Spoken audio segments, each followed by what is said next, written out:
Hey guys, what's up, welcome back to my channel. ನಾ bike ತೊಗೊಂಡು almost 1 month ಆಗಿಬಿಟ್ಟಿದೆ. ನಂಗೆ ಗೊತ್ತೇ ಆಗಿಲ್ಲ 1 ಮಂತ್ ಆಗಿರೋದು. ಫಸ್ಟ್ ಸರ್ವಿಸ್ ಡ್ಯೂ ಇದೆ ಅಂತ ಹೇಳಿ ಕಾಲ್ ಬಂದಾಗಲೇ ಗೊತ್ತಾಗಿದ್ದು ನನಗೆ. ಸೊ ಅದಕ್ಕೆ ಇವಾಗ ಬೈಕ್ ತೊಗೊಂಡು ಹೋಗ್ತಾ ಇದ್ದೀನಿ ಸರ್ವಿಸ್ ಸೆಂಟ್ರಿಗೆ. ಮಳೆ ಬೇರೆ ಸ್ಟಾರ್ಟ್ ಆಗಿದೆ. ಹೋಪ್ ನಾನು ಸರ್ವಿಸ್ ಸೆಂಟರ್ ರೀಚ್ ಆಗೋ ಅಷ್ಟರಲ್ಲಿ ಮಳೆ ಜೋರಾಗದೇ ಇದ್ದರೆ ಸಾಕು. ಆ್ಯಂಡ್ ಇನ್ನೇನು ಆಲ್ಮೋಸ್ಟ್ ರೀಚ್ ಆಗಕ್ಕೆ ಬಂದೆ, ನಾನು ನಿಯರ್ ಬೈ ಇದ್ದೀನಿ ಆಲ್ಮೋಸ್ಟು. ಬಟ್ ನಂದು ಬೈಕ್ ಇನ್ನು 300 ಕಿಲೋಮೀಟರ್ ಅಷ್ಟೇ ಓಡಿರೋದು. ಸೊ ಸರ್ವಿಸ್ ಬಂದು ಐದರ್ 1000 ಕಿಲೋಮೀಟರ್ ಆರ್ 1 ಮಂತ್ ಅಂತ ಹೇಳ್ತಾರೆ. ನಂದು ಆಲ್ರೆಡಿ 1 ಮಂತ್ ದಾಟೋಗಿದೆ.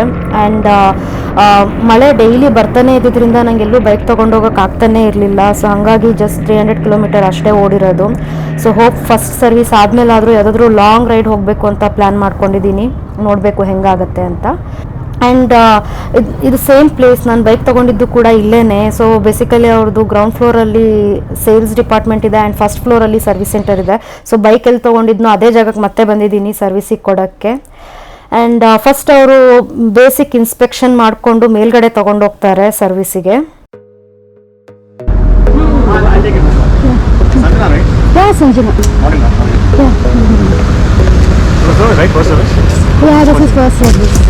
ನಾನು ಜಸ್ಟ್ 300 ಕಿಲೋಮೀಟರ್ ಓಡಿದೆಯಲ್ಲ, ಇನ್ನೊಂದು ಸ್ವಲ್ಪ ಜಾಸ್ತಿ ಓಡಲಿ ಅಂತ ಅಂದ್ಕೊಳ್ತಿದ್ದೆ. ಬಟ್ ಅವ್ರು ಹೇಳೋ ಪ್ರಕಾರ ಇನಿಷಿಯಲಿ ಬೈಕು ಓಡೋಕ್ಕೆ ರನ್ ಆಗೋಕ್ಕೆ ಸ್ಟಾರ್ಟ್ ಮಾಡಿದ್ಮೇಲೆ ಸ್ಮಾಲ್ ಮೆಟಲ್ ಪಾರ್ಟಿಕಲ್ಸ್ ಒಳಗಡೆ ಅಕ್ಯುಮುಲೇಟ್ ಆಗಿರುತ್ತೆ. So it is better to remove those particles early. So ಅದಕ್ಕೆ 1 ಮಂತ್ ಆದಮೇಲೆ ಮತ್ತೆ ಡಿಲೇ ಮಾಡೋದು ಬೇಡ ಅಂತ ಹೇಳ್ತಾರೆ. ಆದಷ್ಟು ಬೇಗ ಸರ್ವಿಸಿಗೆ ಕೊಟ್ಟರೆ ಒಳ್ಳೆಯದು ಅಂತ ಹೇಳ್ತಾರೆ. ಅದಕ್ಕೋಸ್ಕರ ಮತ್ತೆ 300 ಕಿಲೋಮೀಟರ್ ಅಷ್ಟೇ ಓಡಿದ್ರು ಕೂಡ ಸರ್ವಿಸ್ ಮಾಡಿಸ್ಬಿಡೋಣ ಅಂತಲೇ ತೊಗೊಂಡು ಬಂದಿದ್ದು. ಸ್ಯಾಡ್ ಪಾರ್ಟ್ ಏನು ಅಂತ ಹೇಳಿದ್ರೆ BMW ಈವನ್ ಫಸ್ಟ್ ಸರ್ವಿಸ್ ಕೂಡ ಫ್ರೀ ಇರಲ್ಲ. ಈವನ್ ಫಸ್ಟ್ ಸರ್ವಿಸಿಂದನೂ ಚಾರ್ಜಸ್ ಇರುತ್ತೆ. ನಾರ್ಮಲಾಗಿ ಅಂದ್ಕೊಂಡಿದ್ದು 8000ಇಂದ 10,000 ಚಾರ್ಜಸ್ ಇರುತ್ತೆ ಅಂಥೇಳಿ. ನೋಡಬೇಕು ನನ್ನ ಬೈಕಿಗೆ ಎಷ್ಟಾಗುತ್ತೆ ಓವರಾಲ್ ಅಂತ ಹೇಳಿ ಎಂಡಲ್ಲಿ ಗೊತ್ತಾಗುತ್ತೆ. ನಾರ್ಮಲಿ ಸರ್ವಿಸ್ ಆಗೋಕ್ಕೆ ಲೈಕ್ 3 to 4 ಅವರ್ಸ್ ಆಗುತ್ತೆ ಅಂತ ಹೇಳಿದ್ರು. ಆಲ್ಮೋಸ್ಟ್ 1/2 ಡೇನೇ ಆಗೋಗ್ಬಿಡುತ್ತೆ. ಸೊ ಅದಕ್ಕೋಸ್ಕರ ನಾನು ಲ್ಯಾಪ್ಟಾಪ್ ಎತ್ಕೊಂಡು ಬಂದುಬಿಟ್ಟೆ. ಇಲ್ಲಿ ಮುಗಿಯೋ ಅಷ್ಟರಲ್ಲಿ ನಂದು ಆಫೀಸ್ ಕೆಲಸನೂ ಮಾಡ್ಕೋಬೋದು ಅಂತ ಹೇಳಿ. ಆ್ಯಂಡ್ ಬೈ ದ ವೇ ಇಲ್ಲಿ ಆ್ಯಂಬಿಯನ್ಸ್ ಕೂಡ ತುಂಬ ಚೆನ್ನಾಗಿದೆ. ಸೊ ಕೆಲಸ ಮಾಡೋಕ್ಕೂ ಕೂಡ ಸೂತಿಂಗ್ ಆಗಿದೆ. ಮಳೆ ಬೇರೆ ಬಂದಿರೋದ್ರಿಂದ ಚಳಿ ಅನಿಸ್ತಿತ್ತು. ಸೊ ಅದಕ್ಕೆ ಬಿಸಿ ಕಾಫಿ ಕುಡಿಯೋಣ ಅಂತ ಕಾಫಿ ತೊಗೊಳಕ್ಕೆ ಬಂದಿದ್ದೀನಿ. ಕಾಫಿ ಕುಡಿತಾ ಆಫೀಸ್ ಕೆಲಸ ಮಾಡ್ತಾ ಎದುರುಗಡೆ ನನ್ನ ಬೈಕ್ ಸರ್ವಿಸ್ ಆಗ್ತಾ ಇರೋದನ್ನ ನೋಡೋಕ್ಕೆ ಏನೋ ಒಂಥರ ಮಜಾ. ಈ ಥರ ಎಕ್ಸ್ಪೀರಿಯೆನ್ಸ್ ಮಾಡಬೇಕು ಅಂತ ಮುಂಚೆ ಅನಿಸ್ತಾ ಇತ್ತು ನನಗೆ. ಇವತ್ತು ಫೈನಲಿ ಅದನ್ನು ಎಕ್ಸ್ಪೀರಿಯೆನ್ಸ್ ಮಾಡ್ತಾ ಇದ್ದೀನಿ.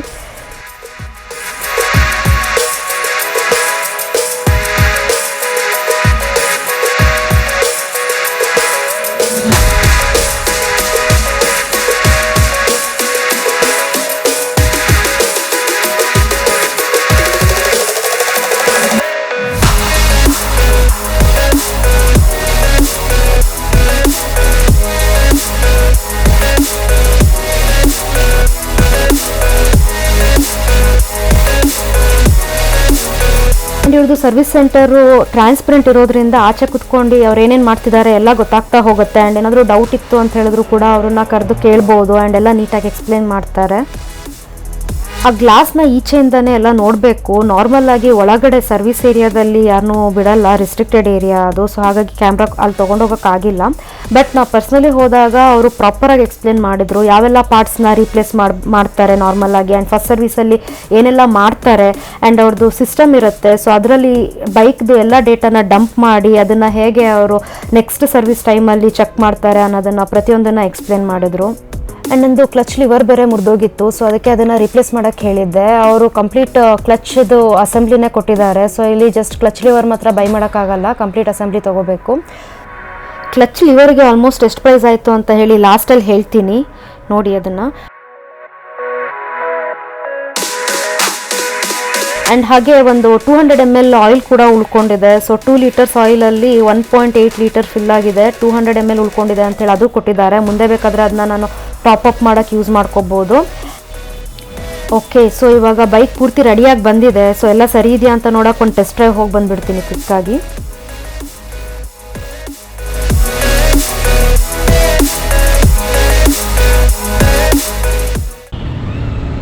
ಸೊ ಫಸ್ಟ್ ಸರ್ವಿಸ್ ಆದಮೇಲೆ ಬೈಕ್ ಅಂತೂ ಸೂಪರ್ ಸ್ಮೂತಾಗಿ ಓಡ್ತಾ ಇದೆ. ಆ್ಯಂಡ್ ಎಷ್ಟು ಖರ್ಚಾಗಿದೆ ಅಂದಮೇಲೆ ಎಷ್ಟು ಓಡಲೇಬೇಕು.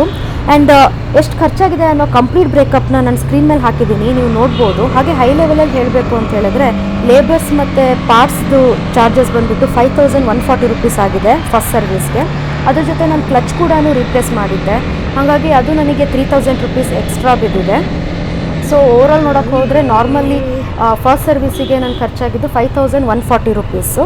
ಆ್ಯಂಡ್ ಇವ್ರದ್ದು ಎವ್ರಿ ಸರ್ವಿಸಸ್ ಬಂದುಬಿಟ್ಟು ಎವ್ರಿ 1 ಇಯರ್ ಆದಮೇಲೆ ಆರೆನ್ಸ್ 10,000 ಕಿಲೋಮೀಟರ್ಸ್ ಆದಮೇಲೆ ಇರುತ್ತೆ. ಬಟ್ ಬೇರೆ ಬೈಕ್ಸ್ಗಳು ನಾರ್ಮಲಿ 6 ಮಂತ್ಸ್ ಆರ್ 5000 ಕಿಲೋಮೀಟರ್ಸ್ ಆದಮೇಲೆ ಇರುತ್ತೆ. ಸೊ ಹಂಗೆ ನೋಡೋಕ್ಕೆ ಹೋದರೆ ಇದು ಸರ್ವಿಸ್ ಚಾರ್ಜ್ ಏನಾಗಿದೆ ಅದು ತುಂಬ ಹ್ಯೂಜ್ ಅಂತ ಏನು ಅನಿಸಿಲ್ಲ. ಬಟ್ ಎಗೇನ್ ಇಟ್ ಡಿಪೆಂಡ್ ಆಗುತ್ತೆ. That's all for the day. ನಿಮಗೆ ವಿಡಿಯೋ ಇಷ್ಟ ಆಗಿದ್ರೆ ಲೈಕ್, ಶೇರ್ ಆ್ಯಂಡ್ ಸಬ್ಸ್ಕ್ರೈಬ್ ಮಾಡಿ. ಆ್ಯಂಡ್ ನಿಮ್ಮ ಒಪಿನಿಯನ್ನನ್ನು ಕಮೆಂಟ್ ಸೆಕ್ಷನಲ್ಲಿ ತಿಳಿಸಿ. ಆ್ಯಂಡ್ ನೆಕ್ಸ್ಟ್ ವಿಡಿಯೋದಲ್ಲಿ ಸಿಗೋಣ. Until then see you, take care, bye.